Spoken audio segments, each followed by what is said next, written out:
Welcome back to Simut. Before we start, this content is brought to you by GNT. Pastiin kamu download link deskripsi yang ada di bawah for 3 benefits yang bisa kamu dapetin. Yang pertama, diskon up to 50%. Jadi grab it fast. Yang kedua adalah pickup service. Jadi kamu nggak perlu repot-repot kirim. Kang Sprinter akan datang untuk bantu ambil. Dan yang terakhir ya, poin, bukan sembarang poin. Poin ini bisa ditukerin hadiah, bukan diundi. Jadi grab it fast. Freeman. Kali ini kita akan nge-review sebuah kit Freeman milik Hasbi. Hai Hasbi, ini adalah mobil yang sudah kamu pesan dengan kita. Konsepnya adalah Grand Cherokee Luxury, di mana mobil ini bisa kalian lihat jadinya compact dan padat banget. Cherokee never fail. Ini adalah sebuah hal yang bisa kamu lihat ya. Dengan perpaduan Freeman dan bodi Cherokee, tentu saja ban 120 yang bikin dia tambah kekar berotot membuat mobil ini sangat sedap dipandang. Hadir dengan travel yang bagus sekali ya. Wih!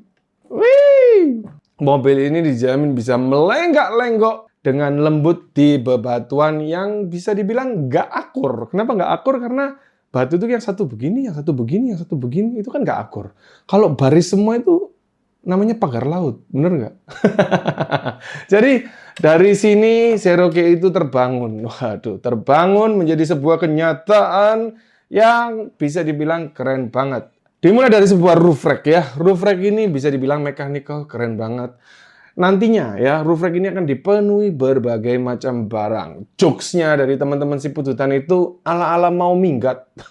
Bukan ala-ala mau minggat, tapi lebih ke arah yang namanya overland. Semakin penuh, semakin menarik. Tetapi teman-teman semua harus paham satu hal. Semakin penuh, semakin menarik. Semakin penuh, semakin berat, semakin sulit dikendalikan. Watch of it, buat kamu semua harus hati-hati menuin ini. Saran, bagaimana menuinya Om? Beli itu loh. Apa itu? Papercraft itu loh. Iya, papercraft namanya ya. Ya, kamu bikin dari kertas, kardus ya, gambar-gambar aqua, terus bikin-bikinnya dari kertas. Carilah bahan styrofoam ya, kamu kulik-kulik sendiri, kamu cat-cat pakai styrofoam itu pakai cat akrilik, bener nggak sih? Bener ya? Jadi nanti kamu bisa bikin itu jadi bagus. Salah satu merek cat yang bisa kamu pakai adalah Astro. Itu bakalan keren banget dan tetap ringan. Intinya satu, tetap ringan. Jangan berat-berat ya. Jangan berat-berat. Hardbody Cherokee ya. Hardbody ini jamak banget. Common banget, sering banget dipakai. Tetapi yang bikin dia tetap keren dan paling keren adalah paint jobnya. Paint job dilakukan seperti biasa oleh Simon ya. Meskipun mohon maaf teman-teman ya, ada sedikit delay di pengerjaannya dia, tapi percayalah ketika dia sudah bilang udah jadi gitu ya. Ngomongnya bukan udah jadi ya. Biasanya chatnya gini ya, wis jumuen gitu ya. Bahasa Jawa ya. Orang Surabaya pakai bahasa Jawa. Itu udah pasti cakep banget. Kenapa? Karena semua aspek dilihat dan hasilnya itu bener-bener absurd ya, kalau saya bilang itu keren. Dalam proyek ini, bumper depan belakang menggunakan bumper aftermarket China brand yang dikhususkan untuk mobil-mobil Cherokee. Baik bumper depan dan bumper belakang yang super keren ini. Di bagian jari saya ini, teman-teman bisa lihat ya, di bagian ini keren banget karena gap hardbody dan bumper bisa kita bilang akur ya. Copot bumper belakangnya untuk fittingan seperti ini. Nah, bumper ini juga nggak mahal, menarik banget. Dan satu hal yang paling penting, dia itu support menggunakan anhang nantinya. Ya, ini cantolan anhang ini bisa membuat hasrat skill kalian itu melonjak-lonjak gitu ya. Perlu diketahui buat teman-teman semua, pemilihan bumper itu adalah pemilihan yang vital. Jika teman-teman belum menentukan body yang teman-teman ingin pakai, sebaiknya jangan beli bumper dulu. Kenapa? Karena bumper Cherokee nggak bisa dipakai di Rubicon. Bumper Rubicon nggak bisa dipakai di Cherokee. Bumper Landy juga ada penyesuaian-penyesuaian tersendiri. Pastiin dulu, ya kalau kamu mau beli RC itu, menentukan bodinya. Ya, bodinya dulu apa, baru sasisnya, baru bumpernya. Ya, kalau misalnya kamu masih bingung, Van, nggak ngerti, sudahlah kamu beli yang wheelbase-nya 313 atau 324. Tapi kami upayakan kalau kamu jauh dari kita, 313 itu pilihan yang paling bijak. Kalau di Sip Bututan dari 275 pindah ke 313, ke 325 pun itu kita nggak ada masalah. Karena kita bisa bikin sendiri semua dari link, ya konfigurasi biasa kita bikin sendiri. Buat teman-teman yang nggak mau repot, pastiin 313 deh, supaya kedepannya kalian lebih gampang. Ingat, wheelbase 313 itu penting. Setelah kalian menentukan hardbody, kalian menentukan bumper. Apabila sudah benar semua seperti ini, ya bisa kalian lihat, ya mobil ini dapat terbangun dengan baik tanpa ada kesalahan pembelian. Buat teman-teman yang pernah salah beli, I feel you, we got you. Tanya ke Sip Bututan atau build di Sip Bututan, terserah, aman-aman banget. Jadi intinya jangan sampai salah beli.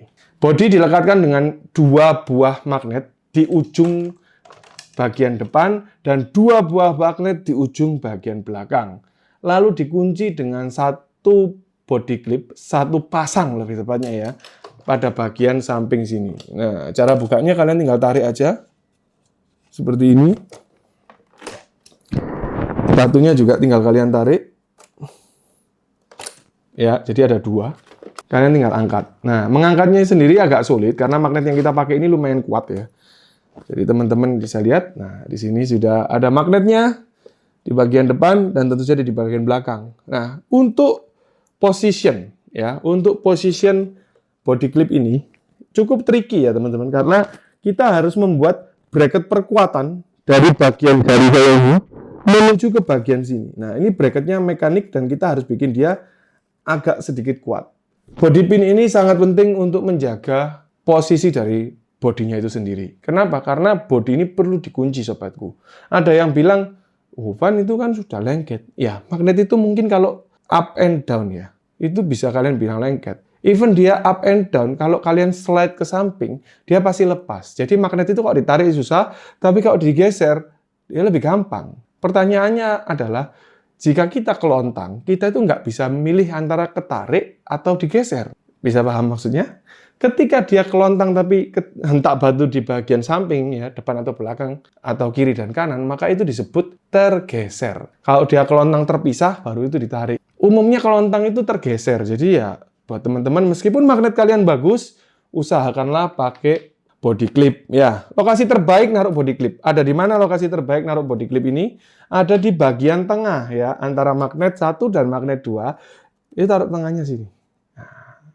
Oke, kita lanjut sekarang masuk ke bagian sasis dan kaki-kaki. Di sini bisa kita lihat ya, yang paling gampang dulu dari belakang. Square box ya. Ini apa? Ini servo 360 yang kita pergunakan sebagai winch bagian belakang. Tentu saja kita sudah bikinin dia mounting dan bracket yang sudah kita sesuaikan dan kita pasangkan dengan rapi di mobilnya. Dalam hal ini, buat teman-teman semua, pastiin kamu gunain selang ya, untuk jalur masuk seling atau senar winchmu, sehingga dia terlindungi dan baik terjaga. Lalu, di bagian sektor tengah, menggunakan Fusion Pro yang sudah tidak diragukan lagi kekuatannya. Di sini ada 1 buah ISC standarnya dia, tetap dipakai. Untuk apa dipakai? Ya, untuk winch. Winch depan pakai direct 1040 dari bawaannya Freeman ini sehingga dapat beroperasi dengan jauh lebih baik. Untuk menggunakan ISC, tips dari kita buat teman-teman semua, pastiin gunakan ISC yang drag brake-nya lock. Ya, drag brake-nya lock. Maksudnya lock gimana? Jadi mati paten, berhenti paten. Kenapa? Karena ketika kita winching, posisi kontural itu kan antara yang kita nge-winch atau yang di-winching itu pasti nggak rata. Ketika nggak rata, itu akan jadi masalah. Kalau drag brake-nya atau ISC-nya itu masih ada toleransi. Jadi bisa-bisa mobilnya atau kitnya itu bisa jadi melorot karena dia akan ngulur pelan-pelan meskipun nggak kita perintah. Lanjut di sini kita lihat dia menggunakan baterai. Nah, baterai ini diletakkan di posisi dari Freeman itu sendiri. Ini adalah Fendt 5200 yang udah pasti terkenal kuat banget. Softpack tapi tetap top.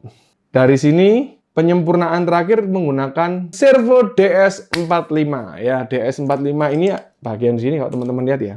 Servo biru-biru ini adalah sebuah servo dengan teknologi coreless. Jadi servo itu ada brushed, ada coreless, ada brushless. Yang paling mahal brushless Yang tengah-tengah itu cordless. Cordless itu harganya menarik banget, affordable, punya kualitas yang bisa diandalkan dan respon yang cukup baik dengan skala kekuatan 45 kilo. Buat teman-teman, jangan membandingkan sebuah servo 45 kilo merek yang satu dengan yang lain. Kenapa kok begitu? Karena kekuatan atau label 45 itu dilakukan pengujian dengan metode yang mungkin mirip tapi berbeda-beda antara ukuran trigonometri penggeraknya. Jadi intinya adalah kuat atau tidaknya itu tergantung dari merek dan harganya. Semakin mahal tentu saja semakin kuat karena teknologi semakin bagus dan material juga pasti semakin bagus. Di sini kita sangat menyarankan DS. Kenapa? Karena DS itu affordable and reliable. Dibilang murah, murahan. Ada yang bilang ngawur, DS itu udah mahal. Itu tergantung dari kalian sendiri yang melihatnya, kalian sendiri yang menentukannya. Harga servo termurah yang bisa dipakai itu di harga 200 ribuan. Sedangkan harga servo termahal yang bisa kalian pakai itu di 6 jutaan per satu biji servonya. Jadi bisa kalian bayangin sendiri kalau teman-teman ada yang bilang kuat ini, kuat itu, kuat ini, kuat itu. Sudahlah. Mulai dari ujung termurah dan ujung termahal, si Pujudan sudah pakai, si Pujudan sudah coba. Itu tergantung dari kita dan kamu tentunya yang memutuskan berapa nilai budget servonya. Tapi servo yang terbaik adalah DS. Kenapa dibilang DS? One lebih kuat Holmes, ya jelas. Lebih kuat Savok, iya. Lebih kuat Reef. Dari DS itu di atasnya ada Power HD. Power HD di atasnya ada Savok. Di atasnya Savok ada Reef. Di atasnya Reef ada Holmes. Itu semua harganya lipat. Kalian tentuin aja kemampuan yang mana. Di situ kalian akan mendapatkan maksimum joiness yang bisa kalian dapatkan. Kembali lagi setelah kita mencoba semua servo, menurut kita yang terbaik adalah DS. Dengan perbandingan rasa, respon, kekuatan, dan tentu saja harga. Buat teman-teman semua, nice try. Kamu nggak ada masalah dengan produk DS, itu bisa jadi kompeten banget. Oke, kita akan coba nyalakan mobilnya. Ya, mobil ini punya konektivitas yang cukup oke. Lalu ada satu kabel untuk lampu yang bagian atas. Ya, kita akan coba pasang doi. Nah, fungsi magnet selain sebagai pengerat itu kayak tikus lah nih. Ya, magnet itu juga berfungsi sebagai alignment ya. Jadi begitu kita dekatkan dia, cekluk gitu, dia sudah bisa ngepasin sendiri. Jadi kita tinggal pasang body clip. Lampu pada bagian atas kita bikinkan sebagai saklar seperti ini. Kita sekarang sudah nyalakan si doi. Bayangin kata-kata doi itu, berapa kamu tahu kata-kata doi? Berarti tua gitu ya. Di bagian co-driver ada 3 saklar di bagian roof yang bisa kalian akses. Yang pertama adalah lampu depan. Yang kedua adalah lampu bagian belakang. Cakep banget. Dan yang ketiga adalah LED bar. Nah, penerangan pada RC itu sangat penting banget untuk main di malam hari. Meskipun perlu-perlu, nggak perlu, saya bilang perlu. Yang kedua, penerangan itu sangat dibutuhkan ketika kita kembali ke mobil. Ya, habis main RC, malam-malam gelap-gelap, kita jalan itu kita kan butuh lampu. Jadi kalian bisa gunakan lampu-lampu ini sebagai center berjalan kalian. Jadi kurang enak apa coba? Lampu itu penting banget, sebuah estetika yang tidak bisa dipisahkan dari sebuah hard body. Jadi hard body kalau nggak ada lampunya itu kayak kurang greget gitu loh. Remote yang kita pergunakan adalah Radiolink ya, remote terbaik. Waduh, terbaik lagi. Kenapa kok dibilang terbaik? Ya karena harga murah, enak banget, ada winch depan, ada winch belakang, dan kita juga masih bisa menambahkan assist button di sini sehingga contoh ya, kalau kita mau ngeluarin winch bagian depan, pada winch RC ini itu ada 2 metode. Yang pertama menggunakan tombol ini. Yang kedua menggunakan quick release. Ya, yang ketiga, kalau kalian mau menarik winch ini, kalian tinggal pindahkan soket depan ini ke bagian belakang. Dia tidak akan narik sebelum kalian pencet assist button ini. Jadi bisa dibilang ya teman-teman, assist button ini membantu sekali. Kenapa sih kok harus ada assist button? Tombol saklar ini, toggle ini, itu sering banget kecengklak. Ya, sengaja atau nggak sengaja ya. Kalau sengaja ya orang gila berarti, kalau nggak bisa dipakai. Tapi kalau nggak sengaja itu sering terjadi. Contoh, remote ini dipakai oleh orang lain, nggak tahu kan dia ukel-ukel apa ini gitu, dia bingung. Terus kalian nggak sengaja juga gantungin remote pakai lanyard, terus hujan, terus ya banyak hal yang terjadi sehingga tombol ini bisa tergeser. Itu sangat berbahaya karena ujung-ujungnya bisa merusak motor dari winch kalian. Untuk bagian belakang menggunakan teknologi yang sama ya. Cetekan ini ya, jadi toggle ini itu bagian belakang kalau di si bututan, kalau yang bagian ini winch depan. Nah, di depan ini kalau kita tekan ke depan ya, lalu kita tekan assist buttonnya, dia akan keluar. Nah, kalau kita tarik, dia nanti akan narik dan harus menggunakan assist button juga. Assist button membantu sekali dan menurut saya hendaknya dipastikan ya bagi semua yang pasang Radiolink menggunakan teori assist button. Tenang, tidak ada copyright ya. Feel free aja, pakai aja. Kita senang bisa membantu kalian semua. Pemasangan assist button bagaimana? Di si bututan nggak ada yang ditutup-tutupin ya. Kita akan ulas semua. Di dalam setiap toggle itu ada 3 pin, yaitu positif, neutral, negatif, atau massa. Untuk assist button, kalian potong yang tengah ya sobatku.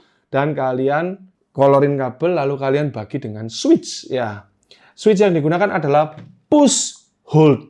Push and hold, bukan push to lock. Ya, jadi bedain itu.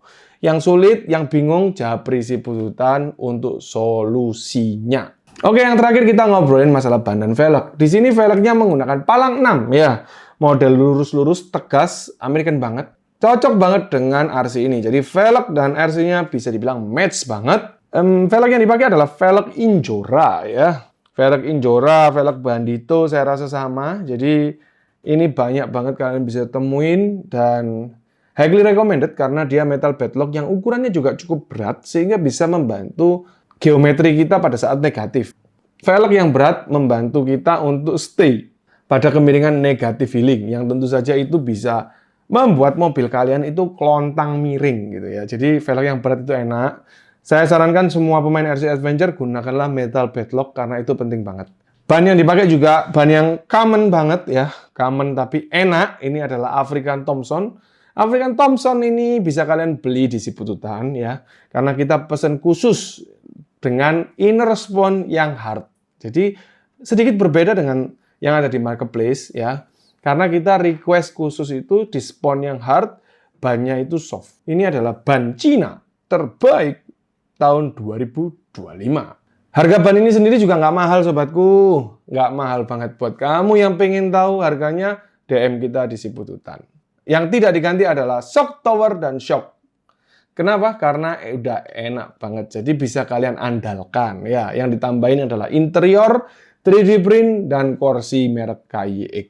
Overall, dari mobil ini udah bisa dibilang siap banget dibuat pakai mabar kece.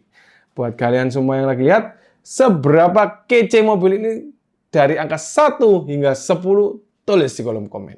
Oke sob, thanks for watching, thanks for your time. Buat kamu semua yang baru nonton, pastiin subscribe, nyalain lonceng biar gak ketinggalan update-nya, and leave a comment for everything you want to ask. Dari Markas Si Bututan, sampai ketemu lagi di review-review kami berikutnya. Bye-bye.